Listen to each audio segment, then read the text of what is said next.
Pada masa berdakwah secara sembunyi-sembunyi, Nabi Muhammad menyebarkan syiar dan mengajak masuk Islam kepada kerabat terdekat, keluarga, dan sahabat terlebih dahulu. Julukan mereka disebut sebagai As-Sabiqunal Awwalun yang artinya adalah pemeluk Islam pertama, baik dari golongan muhajirin atau ansor. As-Sabiqunal Awwalun artinya orang-orang terdahulu yang pertama-tama masuk Islam. Kira-kira ada 62 orang yang memeluk agama Islam pada masa pertama dakwah Nabi Muhammad. Yang pertama adalah Khadijah binti Khuwailid. Khadijah adalah istri Rasulullah.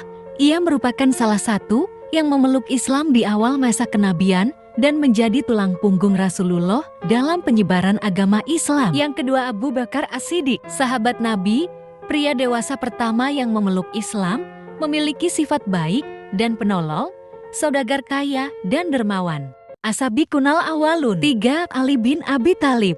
As-Sabiqunal Awwalun yang berasal dari kalangan anak-anak adalah Ali bin Abi Thalib. Keponakan Rasulullah tersebut masuk Islam pada usia 10 tahun. Kisah Ali memeluk agama Islam bermula saat Rasulullah dan Khadijah sholat. Ali heran, lalu bertanya aktivitas apa yang mereka lakukan. Seketika Rasulullah mengajak Ali untuk meninggalkan berhala Lata dan Uzza. Karena masih kecil dan belum punya pemahaman yang matang, Ali semakin bingung dan tak langsung menerimanya. Ia ingin memberitahu ayahnya terlebih dahulu, Abu Thalib. Rasulullah meminta Ali untuk merahasiakannya. Ali memilih berdiam diri di rumah pamannya semalaman dan merenungi ajakan Rasulullah. Hidayah datang kepadanya. Lalu ia mengucapkan 2 kalimat syahadat di pagi hari. Demikian kisah singkat Ali bin Abi Thalib. As-Sabiqunal Awwalun. 4. Sa'ad bin Abi Waqqas. Selain As-Sabiqunal Awwalun, Sa'ad bin Abi Waqqas termasuk sahabat Nabi yang dijamin masuk surga semasa hidupnya. Ia berkiprah sebagai panglima militer Nabi Muhammad yang lihai melepaskan anak panah tepat sasaran kepada musuh. Ia menjadi kunci kemenangan Muslim saat Perang Badar. Kisah Sa'ad bin Abi Waqqas masuk Islam memiliki unsur perjuangan untuk meyakinkan ibunda yang menentangnya. Dari garis keturunan, Sa'ad bin Abi Waqqas merupakan paman Nabi Muhammad dari ibunya. Ayahnya Sa'ad adalah paman dari Aminah. Kisah Sa'ad bin Abi Waqqas ini diabadikan dalam Al-Quran surat Luqman ayat 15. Dan jika keduanya memaksamu untuk mempersekutukan dengan aku sesuatu yang tidak ada pengetahuanmu tentang itu, maka janganlah kamu mengikuti keduanya dan pergaulah keduanya di dunia dengan baik. As-Sabiqunal Awwalun. 5. Zaid bin Haritsah. Beliau menjadi budak sejak kecil akibat tawanan perang. Ia dan tawanan lain dijual di pasar Ukars. Zaid kecil dibeli oleh Hakim bin Hizam lalu diberikan kepada bibinya, Khadijah. Saat itulah ia diasuh oleh Rasulullah untuk dimerdekakan dan diangkat jadi anak. Kabar Zaid diadopsi tersebar hingga terdengar oleh ibunya yang bergegas ke Mekkah untuk menebusnya. Sesampainya di kediaman Nabi, beliau meminta Zaid untuk memilih tetap tinggal bersama Nabi atau ikut pulang. Zaid memilih tinggal bersama Rasulullah, lalu Rasul mengumumkan Zaid adalah anak dan ahli warisnya, sehingga dikenal dengan sebutan Zaid bin Muhammad. Karena peristiwa tersebut, turunlah surat Al-Ahzab ayat 5 sebagai teguran untuk Rasul bahwa anak angkat harus dipanggil dengan nama ayah kandung. As-Sabiqunal Awwalun yang ke-6. Utsman bin Affan. Utsman bin Affan pernah bermimpi bahwa seseorang bernama Ahmad telah muncul di Mekkah. Utsman menerima Islam dengan mudah, akan tetapi tidak begitu dengan keluarganya. Seluruh keluarga besar dan inti menentang keputusan Utsman untuk masuk Islam. Istri-istrinya pun menolak kepercayaan baru tersebut. Utsman berada di posisi yang sulit dan terpojokkan, sehingga harus berpisah dari para istrinya. Tak hanya itu, ia disiksa oleh pamannya agar kembali ke kepercayaan nenek moyang. Tapi Utsman tegar.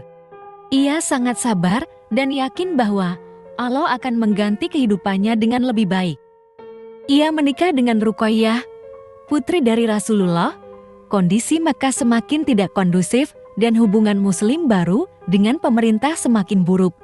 Akhirnya, Utsman dan Ruqayyah pindah ke Abisinia. Lalu, perjalanan diteruskan ke Madinah. Keteguhan dan kesabarannya membuat ia mendapatkan julukan asisten Rasulullah saat mendirikan negara Muslim baru. Dia menjadi perawi hadis dengan meriwayatkan 146 hadis langsung di bawah bimbingan Rasulullah. Dia juga rajin bersedekah dan menyumbang hartanya untuk kepentingan umat. Salah satunya wakaf sumur yang ia beli dari seorang Yahudi. Sumur Utsman bin Affan menghimpun profit untuk negara Arab Saudi hingga saat ini.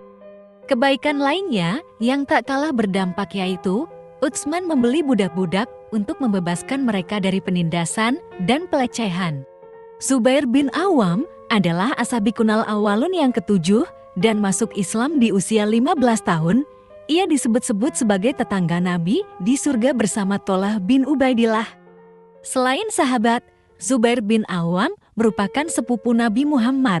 Ia anak dari bibinya bernama Safiyah pada saat Rasulullah menyebarkan agama Islam. Zubair tertarik untuk mempelajarinya dan mengucapkan 2 kalimat syahadat.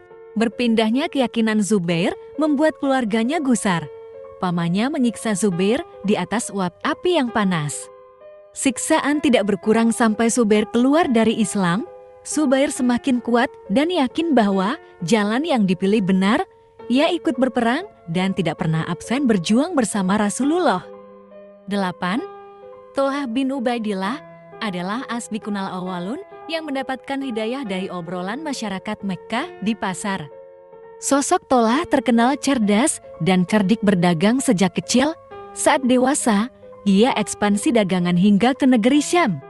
Saat lagi kerja, ia mendengar seorang pendeta berteriak dan bertanya siapakah yang datang dari Mekkah.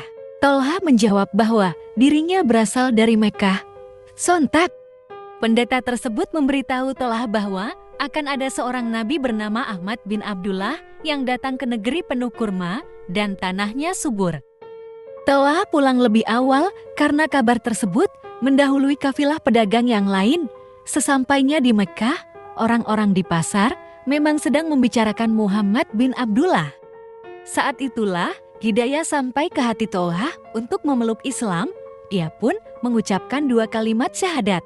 Keputusan Thalhah untuk berpindah keyakinan mendapatkan kecaman dari keluarganya.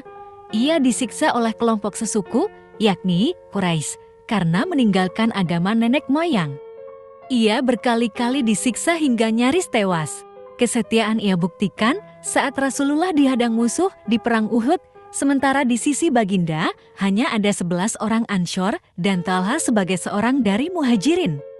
Ketika 11 orang sudah maju menghadapi musuh, giliran Thalhah dengan keberanian untuk melindungi Rasulullah. Ia hadapi musuh sendirian. Saat musuh agak menjauh, ia gendong Rasulullah ke atas bukit. Lalu, ia letakkan Rasulullah di sana dan kembali berhadapan dengan musuh di pertarungan sengit. Ketika Abu Bakar dan Abu Ubaidah al-Jarrah menemukan Rasulullah, ia langsung menyuruh mereka berdua untuk membantu Thalhah. Mereka bergegas turun dan menemukan Thalhah terkapar dengan bersimpah darah sangat banyak. Jika tidak teliti, Thalhah dikira sudah meninggal. Ia sekarat dengan penuh luka-luka sayatan, sebelah tangannya terpisah dari tubuhnya. Ia langsung diobati agar tidak semakin banyak darah yang keluar. Di perang Jamal, ia berpihak kepada Aisyah, namun panah beracun menghujam tubuhnya dan ia tidak selamat dari peperangan itu. Thalhah meninggal di usia 60 tahun. Demikian 8 kisah As-Sabiqunal Awwalun, orang-orang yang terdahulu yang pertama masuk Islam. Semoga kita dapat mengambil hikmah dan teladan dari kisah-kisah ini. Amin ya Rabbal Alamin.